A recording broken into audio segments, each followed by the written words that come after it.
notre invitée formidable. La voici, elle s'appelle Julie Ducré. Julie.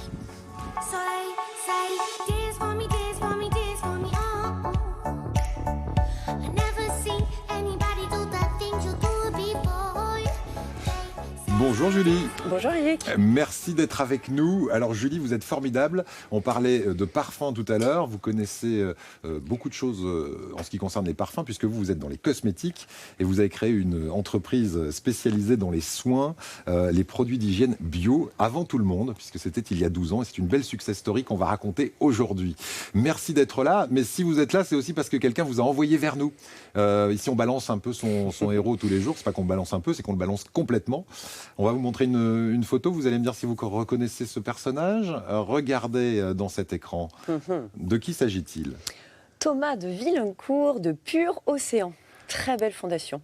Une fondation. Alors, qu'est-ce que vous faites avec cette fondation Pur Océan ? Nous sommes mécènes. Pulpe de Vie est mécène de cette fondation parce que je suis passionnée en tant que... Je suis la dirigeante de cette société, mais je suis passionnée par les océans. Et Pulpe de Vie a cette proximité en étant à Marseille avec la mer que nous chérissons et que nous voulons protéger. Voilà. Donc on est ravis d'être mécène.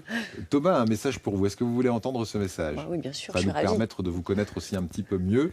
Voici Thomas de Villencourt. Écoutez-le. Julie Ducré. Je suis obligé aujourd'hui de dénoncer Julie Ducré. Engagée, bravo à toi, bravo pour tout ce que tu fais. Tu es coloré. Coloré dans ton action, dans ton entreprise, dans tes produits et aussi dans ton maquillage.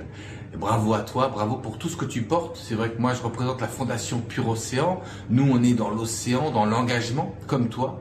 Mais tu es aussi dans le partage, dans la conviction, dans les valeurs. Très inspirante, Julie Ducré. Bravo pour tout ce que tu fais et à très vite.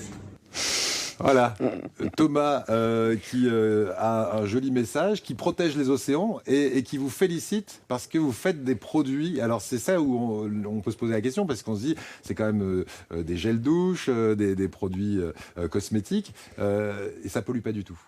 Non, alors c'est essentiel, 12 partenariats, c'est-à-dire que nous on est une marque, ça fait 12 ans qu'on fait de la cosmétique bio, qu'on fait de la cosmétique locale, qu'on essaye d'avoir une empreinte carbone minimum. Donc c'est vraiment l'ADN de la société de faire attention à notre planète. Maintenant, moi j'ai toujours eu un discours d'honnêteté. L'industrie a beaucoup de valeur ajoutée, crée des emplois, etc., mais est polluante. Donc la dimension plastique est stratégique et vraiment à traiter chez nous. C'est pour ça que je suis engagée, parce que j'essaye de réduire un maximum nos emballages plastiques. Et par exemple, ces flacons que vous voyez là sont 100% en plastique recyclé. Il n'y a pas de plastique vierge. Est-ce qu'ils sont réutilisables ? C'est exactement ça. On essaye de créer cette fameuse économie circulaire, de réutiliser en permanence et d'être anti-gaspillage. Donc oui, bien sûr, c'est une dimension à prendre en compte. C'est pas parfait, mais on y travaille fortement et c'est l'ADN de la société. Ouais. Voilà, c'est pour ça que on vous a installé dans cette place de formidable parce que c'est avec des entrepreneurs comme vous, conscients aussi des enjeux à la fois économiques et écologiques, qu'on va pouvoir avancer. 98,5% de vos produits sont complètement naturels. Alors je vous titille encore un petit peu. Qu'est-ce qu'on fait des 1,5% qui restent ? C'est quoi ? Alors déjà, nous avons 60% du portefeuille qui est en 100% naturel, puisque nous avons la racine de radis qui conserve notre produit. Et sur certains produits, effectivement, c'est ce qui permet de conserver le produit plus d'un mois dans sa salle de bain. Donc on est en général sur du 2 ans. Donc il y a des petits conservateurs quand même, c'est ça ? Il y a des conservateurs. Tout est certifié en fait par un organisme qui s'appelle EcoCert et Cosmos. Donc c'est des conservateurs les plus doux qu'on puisse avoir sur le marché. Mais oui, bien sûr, il y a des conservateurs parce que derrière, j'ai de l'eau de fruits. C'est une matière très vivante.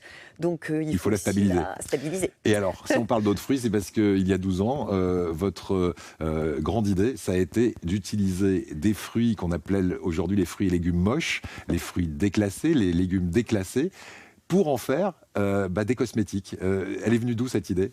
Effectivement, c'était assez novateur. Vraiment, Eric, il y a 12 ans, on me regardait avec des billes.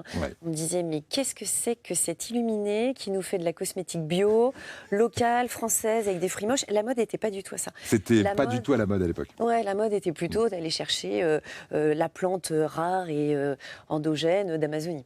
Donc, eh bien, écoutez, c'est parce que je rentrais justement d'Amérique du Sud, d'un an de congé sabbatique. J'ai vécu aussi longtemps en Afrique, donc je pense que c'est important dans mon parcours. Je suis rentrée en France et je me suis dit, mais c'est une hérésie à aller s'approvisionner aussi loin. Donc il y a 12 ans, c'était effectivement un peu novateur, mais moi j'avais cette conscience qu'il fallait s'approvisionner là où il y avait de la matière. Donc le fruit était une évidence, on est la première région fruitière de France. Le bio, parce que c'est mes convictions depuis toujours. Et bien sûr le local, et je ne voulais pas taper dans les stocks alimentaires. Donc finalement, ça a découlé d'une idée qui était vraiment de la cosmétique bonne humeur, ça a découlé à un engagement très fort au niveau local et français. Voilà, et donc c'est très vertueux puisqu'on ne gâche pas et on valorise. Si on ne peut pas manger le fruit ou le légume, on va le valoriser pour en faire un gel douche ou un produit cosmétique que vous avez sur cette table. On va parler dans un instant de ces différents produits, mais juste avant, il y a quelques années, quand on parlait de cosmétiques bio, c'était pas très glamour parce que les textures n'étaient pas celles qu'on trouvait traditionnellement sur le marché. Vous avez aussi remédié à ça, vous ?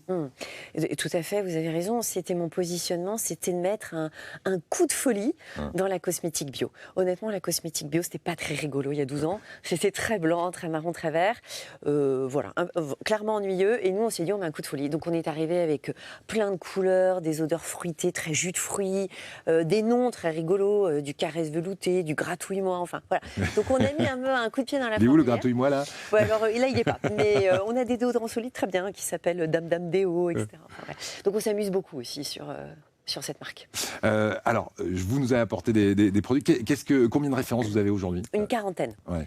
Donc on va trouver quoi ? Du déodorant, du gel douche, tous les produits qu'on trouve dans la salle de bain ? Voilà, exactement. Tous les produits de la salle de bain, du soin visage, en passant par le dentifrice, le déo, les gels douche et le capillaire.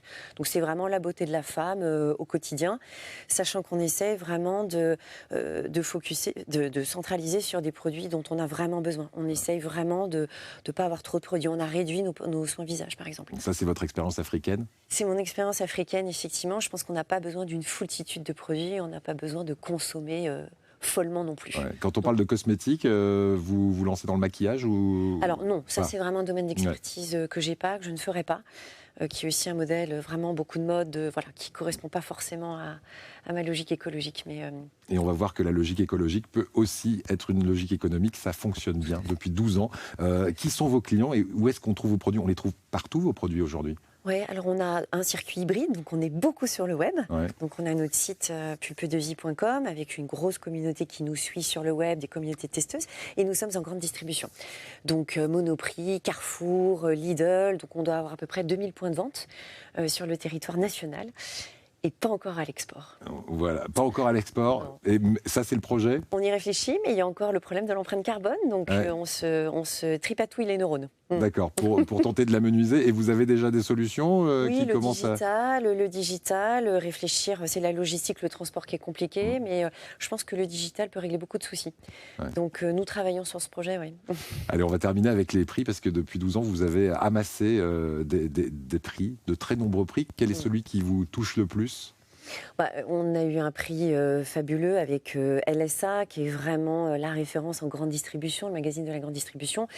Donc on a eu le prix de la PME de l'année. Ouais. Et pour une TPE comme nous sommes 7 personnes. Au début, j'étais toute seule, c'était une vraie fierté. Ouais. Donc il y avait tous les gens de la grande distribution, toutes les grosses sociétés, et nous, on a eu le prix de l'entreprise de l'année, donc j'en étais très fière. Eh bien voilà pourquoi vous êtes formidable aussi, parce que vous faites rimer activité économique, vous faites vivre aussi 7 personnes au passage.